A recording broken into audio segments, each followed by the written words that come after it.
Welcome to Dhinchak English. तो दोस्तों syntax का ये पार्ट 14 वीडियो है और आज की इस वीडियो में हम जानेंगे इन्फिनेटिव के बारे में, यानी इन्फिनेटिव क्या होता है और इससे रिलेटेड रूल्स क्या होते हैं, जिनको जानने के बाद हम सिंटेक्स एरर को बहुत ही आसानी से चुटकियों में दूर कर सकते हैं। तो आज की इस वीडियो में बहुत कुछ नया आपको जानने को मिलेगा। चलिए स्टार्ट करते हैं। सबसे पहले हम जानते हैं कि इन्फिनेटिव होता क्या है। तो इन्फिनेटिव होता है वर्ब के फर्स्ट फॉर्म के आगे अगर हम टू लगा देते हैं तो वर्ब का ये जो फॉर्मेट होता है, ये जो रूप होता है, उसी को बोलते हैं इन्फिनेटिव। और इसके हिंदी ट्रांसलेशन में आता है ना, नी, ने, वर्ब से लगा हुआ। जैसे खाने, पीने, आने, जाने, ये क्या है? ये है इन्फिनेटिव। जैसे मान लीजिए कोई सेंटेंस है, राम बाजार से सब्जी लाने गया, तो गया ये तो मेन वर्ब हो गया, लेकिन सब्जी लाने, ये जो लाने है ना, लाने, यही है इन्फिनेटिव, जिसमें लाना में ने जुड़कर आ रहा है। ठीक है, ब्रिंग मीन्स होता है लाना, उसके आगे हम टू जोड़ देंगे तो टू ब्रिंग का मतलब हो जाएगा लाने। तो यही क्या है? इन्फिनेटिव है। ठीक है, इन्फिनेटिव एक नॉन फाइनाइट वर्ब है। नॉन फाइनाइट का मतलब ये होता है दोस्तों, नॉन फाइनाइट वर्ब जो होता है वो फ्री होता है फ्रॉम टेंस। जिस सेंटेंस में वो यूज किया गया है इन्फिनेटिव, वो किस टेंस में है उससे उसका कोई मतलब नहीं होता, यानी इन्फिनेटिव का टेंस से कोई मतलब नहीं होता। ओके, और वो फ्री होता है नंबर और पर्सन से, यानी उस सेंटेंस में, जिस सेंटेंस में इन्फिनेटिव का यूज किया गया है, उस सेंटेंस में जो सब्जेक्ट है उसका नंबर क्या है या उसका पर्सन क्या है, इससे बिल्कुल भी मतलब नहीं होता इन्फिनेटिव का। चलिए कुछ एग्जाम्पल देखते हैं, फिर आपको बहुत और भी आसानी से समझ में आ जाएगा। देखिए पहला सेंटेंस है, he likes to eat apples. Okay, he likes, वह पसंद करता है, टू ईट यानी खाना, एप्पल्स, वह खाना पसंद करता है एप्पल्स। तो यहां पर ये खाना जो हो गया ये तो मेन वर्ब हो गया, और ये जो टू ईट है ये है हमारा इन्फिनेटिव। वह एप्पल यानी कि वह सेब खाना पसंद करता है, ये हो गया सेंटेंस। यहां पर टू ईट क्या है? इन्फिनेटिव है। दूसरा सेंटेंस देखिए, आई लाइक यानी मैं पसंद करता हूं, टू ईट खाना, एप्पल्स सेब, मैं सेब खाना पसंद करता हूं। देखिए पहले वाले सेंटेंस में सब्जेक्ट था ही, ओके, यानी थर्ड पर्सन का ये प्रोनाउन है, लेकिन दूसरे वाले सेंटेंस में सब्जेक्ट हो गया आई, जो कि फर्स्ट पर्सन का प्रोनाउन है। तब भी टू ईट ही लिखा था और यहां पर तब भी टू ईट ही लिखा है, यानी सब्जेक्ट के पर्सन से इसका कोई मतलब नहीं है इन्फिनेटिव का। ठीक है, पर्सन बदले तो बदले, भाई इन्फिनेटिव नहीं बदलेगा। आनी आए तूफान आए, इन्फिनेटिव नहीं बदलेगा। देखिए यहां पर टेंस भी बदल गया नेक्स्ट सेंटेंस में। नेक्स्ट जो सेंटेंस है, दे लाइक्ड, वे पसंद करते थे, टू ईट खाना, एप्पल्स सेब, वे सेब खाना पसंद करते थे। अब देखिए सब्जेक्ट भी चेंज हो गया, थर्ड पर्सन का प्रोनाउन है, और लाइक्ड पास्ट इंडेफिनिट टेंस में मेन वर्ब की सेकंड फॉर्म का यूज होता है, तो यहां पर लाइक्ड हो गया पास्ट इंडेफिनिट टेंस में मेन वर्ब की सेकंड फॉर्म, लेकिन फिर भी टू ईट ही लिखा गया इन्फिनेटिव खाने के लिए। ओके, और एप्पल्स ये तो है ही अपना इन्फिनेटिव का ऑब्जेक्ट। ठीक है, तो कहने का मतलब ये हुआ टेंस से भी फ्री है, और किससे फ्री है?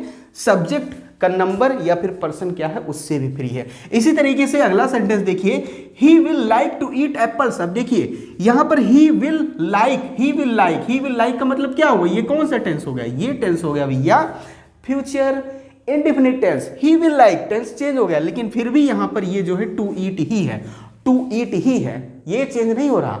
टेंस बदले तो बदले, सब्जेक्ट बदले तो बदले, इन्फिनेटिव नहीं बदलेगा। इसी तरीके से Mohan goes to market to buy shoes. यहां पर देखिए मोहन सिंगुलर सब्जेक्ट है, गोज टू मार्केट बाजार जाता है, टू बाई शूज जूते खरीदने के लिए। मोहन बाजार जाता है जूते खरीदने के लिए, और नीचे देखिए people go to market to buy shoes, लोग बाजार जाते हैं टू बाई खरीदने के लिए शूज। यहां पर देखिए मोहन सिंगुलर नाउन है और पीपुल प्लूरल नाउन है। ठीक है, तो है ना, नंबर पर भी इसका कोई प्रभाव नहीं पड़ता। ये जो टू बाई है, जो टू बाई है खरीदने, ये है हमारा इन्फिनिटिव, और इसका ना तो टेंस पर कोई प्रभाव पड़ता है, यानी टेंस से इस पर कोई प्रभाव नहीं पड़ता है, नंबर से कोई प्रभाव नहीं पड़ता है, और पर्सन से कोई प्रभाव नहीं पड़ता है। इसी को बोलते हैं नॉन फाइनाइट वर्ब। तो आइए अब मैं आपको बताता हूं कि इन्फिनिटिव का यूज कहां पर और किस तरीके से किया जाता है। सबसे पहले रूल में तो आप ये जान लीजिए कि कुछ ऐसे वर्ब हैं जिनके साथ इन्फिनिटिव का यूज किया जाता है एज ए ऑब्जेक्ट की तरह से यूज किया जाता है। तो वो कौन से वर्ब हैं? जैसे हो गया एग्री, एग्री मीन्स होता है सहमत होना, आस्क मीन्स पूछना, अटेम्प्ट मीन्स प्रयास करना, केयर देखभाल करना, डिसाइड मीन्स फैसला करना, डिमांड मीन्स मांग करना, फेल असफल होना, फॉरगेट मीन्स भूलना, होप मीन्स उम्मीद करना, ऑफर मीन्स पेश करना, प्लान योजना बनाना, प्रिपेयर तैयारी करना, प्रिटेंड मीन्स बहाना करना, प्रॉमिस वादा करना, प्रूफ साबित करना, और रिफ्यूज मना करना। ये ऐसे वर्ब हैं जिनके साथ इन्फिनिटिव का यूज किया जाता है एज एन ऑब्जेक्ट के रूप में। ठीक है, फॉर एग्जाम्पल जैसे कुछ सेंटेंस देखिए, रवि एग्रीड टू वेट। यहां पर जो एग्रीड है ये क्या है? ये है मेन वर्ब। रवि सब्जेक्ट हो गया, एग्रीड हो गया मेन वर्ब की सेकेंड फॉर्म, और एग्रीड का जो ऑब्जेक्ट है वो है to wait.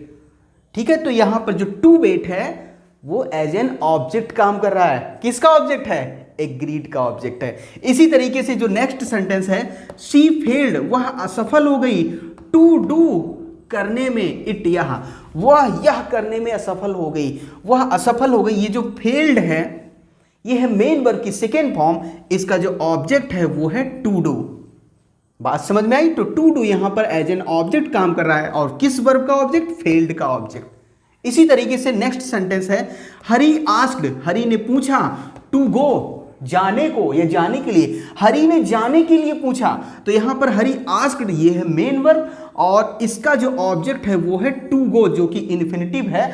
To go infinitive है, और ये आस्क्ड के लिए ऑब्जेक्ट का काम कर रहा है। अगला जो सेंटेंस है, Raju forgot to post the letter, Raju भूल गया टू पोस्ट करने के लिए द लेटर, पत्र को। तो ये जो फॉरगॉट है ये है मेन वर्ब, और इसके लिए ऑब्जेक्ट का काम कौन कर रहा है? To post. राजू भूल गया, तो क्या भूल गया? टू पोस्ट, ऑब्जेक्ट है टू पोस्ट। ये इन्फिनिटिव था टू पोस्ट, और यहां पर फॉरगॉट के लिए ऑब्जेक्ट का काम कर रहा है। अगला जो सेंटेंस है, शी ऑफर्ड, उसने पेश किया, टू हेल्प हिम, उसकी सहायता करने के लिए पेशकश की, उसने उसकी सहायता करने के लिए पेश किया या पेशकश की। तो ऑफर्ड है मेन वर्ब की second form past indefinite tense में लिखा गया है। टू हेल्प ये है इन्फिनिटिव, और ऑफर्ड के लिए ये ऑब्जेक्ट का काम कर रहा है। इसी तरीके से अगला जो सेंटेंस है, ही प्रॉमिस्ड, उसने वादा किया, प्रॉमिस्ड ये क्या है? मेन वर्ब, और टू सॉल्व माई प्रॉब्लम, मेरी समस्या को हल करने का उसने वादा किया। ठीक है, तो यहां पर जो टू सॉल्व है ये है इन्फिनिटिव, और प्रॉमिस्ड वादा किया, तो क्या वादा किया? टू सॉल्व, हल करने के लिए। तो यहां जो टू सॉल्व है वो एज एन ऑब्जेक्ट काम कर रहा है मेन वर्ब प्रॉमिस्ड के लिए। तो यहां से ये बात तो आपको समझ में आ गई होगी। इसमें से अगर कोई भी main verb as a main verb काम करता है तो इसके लिए इन्फिनिटिव का वो एज एन ऑब्जेक्ट काम करेगा। तो ये तो आपने जान लिया कि इन्फिनिटिव का यूज ऑब्जेक्ट की तरह कहां पर होता है। अब मैं आपको बताता हूं कि जो इन्फिनिटिव होता है उसका यूज एज ए सब्जेक्ट भी किया जा सकता है, सब्जेक्ट की तरह भी उनका यूज होता है। देखिए कैसे, जैसे ये पहला सेंटेंस दिया गया है, to play with fire is not safe. To play means खेलना, विद फायर आग के साथ या फिर आग से, इज नॉट सेफ सुरक्षित नहीं है, आग के साथ खेलना सुरक्षित नहीं है। तो यहां पर जो टू प्ले है ये क्या है? इन्फिनिटिव ही तो है, प्ले से पहले टू लगा हुआ है, इसका मतलब हो गया खेलना। तो यहां पर ये एज ए सब्जेक्ट काम कर रहा है। टू प्ले विद फायर आग के साथ खेलना, इज नॉट सेफ सुरक्षित नहीं है। अगला सेंटेंस, टू स्मोक धूम्रपान करना, टू स्मोक धूम्रपान करना इन चाइल्डहुड बचपन में, is not a good habit एक अच्छी आदत नहीं है। बचपन में धूम्रपान करना एक अच्छी आदत नहीं है। तो जो टू स्मोक यानी धूम्रपान करना है ये क्या है? यहाँ पर ये है यहाँ पर सब्जेक्ट, एज ए सब्जेक्ट काम कर रहा है। तो बात ये समझ में आती है यहाँ पर इन्फिनिटिव एज ए सब्जेक्ट भी काम करता है। चलिए नेक्स्ट रूल की तरफ चलते हैं, और अपना जो नेक्स्ट रूल है वो ये है, अगर कुछ question word how, what, where, when, which, इसके अलावा और भी जो क्वेश्चन वर्ड होते हैं वो अगर सेंटेंस के बीच में आते हैं, एज ए कंजक्शन काम करते हैं, तो उनके साथ भी इन्फिनेटिव आ सकता है, उनके साथ भी इन्फिनेटिव लगता है। जैसे कि सेंटेंस देखिए, रवि न्यू, रवि जानता था, when to open the door, Ravi जानता था कि कब टू ओपन खोलना है, द डोर दरवाजा, टू ओपन खोलना दरवाजा, ठीक है। रवि जानता था कि कब खोलना है दरवाजा, तो यहां पर जो टू ओपन है ये व्हेन के बाद आया है, जो व्हेन है कि कब, ये कुछ मतलब क्वेश्चन वर्ड है, लेकिन यहां पर एज ए कंजक्शन काम कर रहा है, जिसका मतलब होता है कि कब।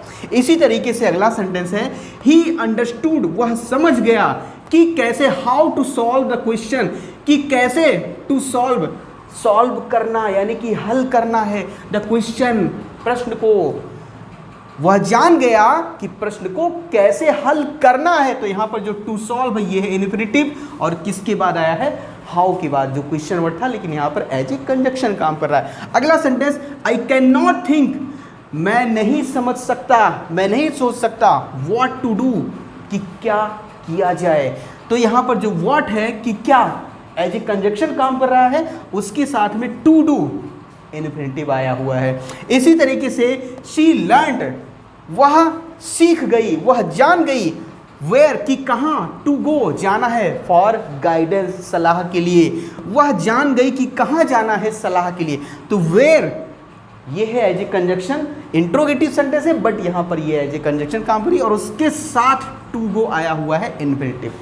तो बात समझ में आई, कुछ इंट्रोगेटिव सेंटेंस होते हैं जो कि बीच में अगर आते हैं, जो कंजक्शन काम करते हैं, तो उनके साथ भी इन्फिनेटिव का यूज किया जाता है। अगले रूल में ये बताया जा रहा है कि हमको ये यहाँ पर ध्यान रखने की जरूरत होती है कि जो वर्ब होता है और इन्फिनेटिव का जो साइन होता है टू, उसको एक साथ ही रहना चाहिए, उसके बीच में इमीडिएटली ये जो आया है एडवर्ब है वो गलत होता है।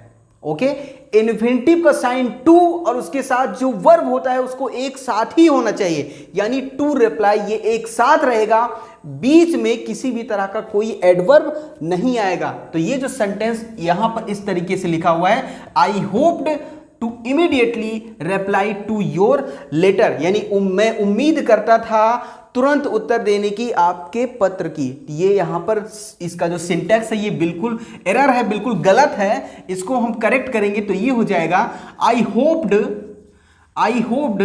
To reply. देखिए आई होप्ड टू रिप्लाई एक साथ ही लिखेंगे, ये हो गया इन्फिनेटिव जो होप्ड के लिए एज एन ऑब्जेक्ट काम कर रहा है, और उसके बाद हम लिखेंगे रिप्लाई टू योर लेटर, और लास्ट में जो एडवर्ब है इमीडिएटली वो हम लिख सकते हैं। तो इस तरीके से ये जो सेंटेंस हो गया, अब ये हो गया करेक्ट, ठीक है।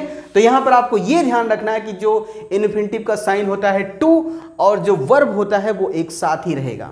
ओके, अगला जो रूल है इसमें आपको यह ध्यान देने की जरूरत है, अगर सेंटेंस में नो आता है, नो या फिर नो का कोई फॉर्म, KNOW, नो मीन्स जानना, अगर उसका कोई फॉर्म आता है तो उसके बाद में डायरेक्ट इन्फिनेटिव का यूज हम नहीं कर सकते। नो के बाद में हाउ लिखना होगा, उसके बाद हमें इन्फिनेटिव लिखना होता है।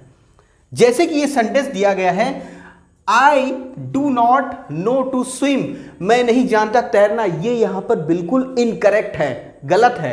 इसको अगर हम करेक्ट करेंगे तो ये हो जाएगा आई डू नॉट नो, मैं नहीं जानता, नो के तुरंत बाद हम यूज करेंगे हाउ, उसके बाद हम लिखेंगे इन्फिनेटिव टू स्विम, मैं नहीं जानता तैरना, हाउ टू स्विम कि कैसे तैरते हैं, मैं नहीं जानता कि कैसे तैरा जाता है, कैसे तैरते हैं, या फिर मैं तैरना नहीं जानता, कुछ भी आप इसका अर्थ निकाल सकते हैं। मतलब मेन सेंस तो यही हुआ कि मैं तैरना नहीं जानता या मैं नहीं जानता कि कैसे तैरते हैं।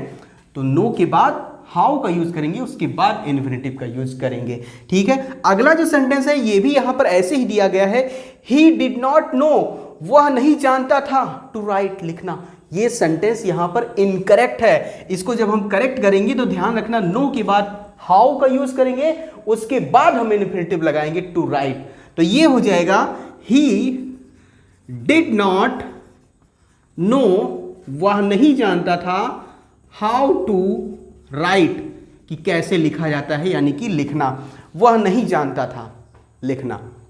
ठीक है, और जो लास्ट रूल है आज की इस वीडियो का, उसमें आपको यह ध्यान देने की जरूरत है कि अगर एक सेंटेंस में दो या फिर उससे ज्यादा इन्फिनेटिव आ रहे हों और वो एंड से जुड़े हों, अब देखिए दो इन्फिनेटिव रहेंगे तो एंड से जुड़े होंगे, दो से ज्यादा रहेंगे तो हो सकता है कॉमा लगाकर हो, लिखे गए हों और लास्ट वाला एंड से जुड़ा हो, तो उस कंडीशन में सिर्फ पहले वाले इन्फिनेटिव से पहले टू का यूज होगा और उसके बाद वाले इन्फिनेटिव से पहले टू का यूज नहीं होगा। एग्जाम्पल देखिए तब आपको बात समझ में आएगी। जैसे पहला सेंटेंस है आई वॉन्ट, मैं चाहता हूं, टू रीड, पढ़ना, एंड राइट, मैं पढ़ना और लिखना चाहता हूं। तो देखिए राइट लिखना, रीड पढ़ना, दोनों ही इन्फिनेटिव है, दोनों से पहले मतलब दोनों में ना ना ना ना ना आ रहा है ना, दोनों में ना ना आ रहा है तो दोनों ही इन्फिनेटिव है। लेकिन रीड ये जो पहला इन्फिनेटिव है उससे पहले हमने टू का यूज किया और राइट से पहले टू का यूज नहीं किया। यानी कि अगर इस सेंटेंस ये ऐसे लिखा होता I want to read and to write तो ये इनकरेक्ट होता, एक ही बार हम टू का यूज करेंगे। अगला जो सेंटेंस है ये भी इसी तरीके से है, इट इज आवर ड्यूटी, हमारा कर्तव्य है, टू सर्व, सेवा करना, ओबे, आज्ञा मानना, एंड रिस्पेक्ट, और सम्मान करना, आवर एल्डर्स, अपने से बड़ों की। तो यहां पर देखिए टू सर्व ये इन्फिनेटिव है, ओबे आज्ञा मानना ये इन्फिनेटिव है, रिस्पेक्ट सम्मान करना ये भी इन्फिनेटिव है, तीनों ही इन्फिनेटिव है। लेकिन जो टू का यूज किया गया है बाबू वो सिर्फ और सिर्फ पहले वाले इन्फिनेटिव से पहले यूज किया गया है, बाकी इन्फिनेटिव से पहले टू का यूज नहीं किया गया है। तो उम्मीद है आपको बात क्लियर हो गई होगी। अगर एक ही सेंटेंस में एक से ज्यादा इन्फिनेटिव आते हैं तो सिर्फ पहले वाले इन्फिनेटिव से पहले टू का यूज करेंगे और बाकी वाले इन्फिनेटिव से पहले टू का यूज नहीं करेंगे। तो आज की वीडियो यहीं तक। इसमें मैंने आपको टोटल 6 रूल्स बताए, इन्फिनेटिव्स पर बेस्ड है जो, और इन्फिनेटिव क्या है ये भी मैंने आपको बहुत ही अच्छी तरीके से समझाने की कोशिश की। आप कमेंट करके बताइए ये वीडियो आपको कैसी लगी। कहीं पर भी कोई डाउट हो, कोई क्वेश्चन हो तो आप कमेंट करिए, डेफिनेटली उसका आंसर मैं दूंगा। और इसकी नेक्स्ट वीडियो में इसके जो और रिमेनिंग रूल्स हैं वो मैं आपको बताऊंगा, वो भी काफ़ी इंपॉर्टेंट है। तो नेक्स्ट वीडियो आप कल जरूर देखिएगा। फिलहाल अगर आप चैनल पे नए हैं, चैनल को आपने सब्सक्राइब नहीं किया है तो प्लीज़ चैनल को सब्सक्राइब कर लीजिए और बेल आइकॉन को ऑन करके रखिए, ऑल वाले ऑप्शन पर आप प्रेस कर दीजिए और वीडियो को लाइक करके अपने सभी दोस्तों में शेयर जरूर कीजिए। मिलते हैं नेक्स्ट वीडियो में, till then take care, bye bye.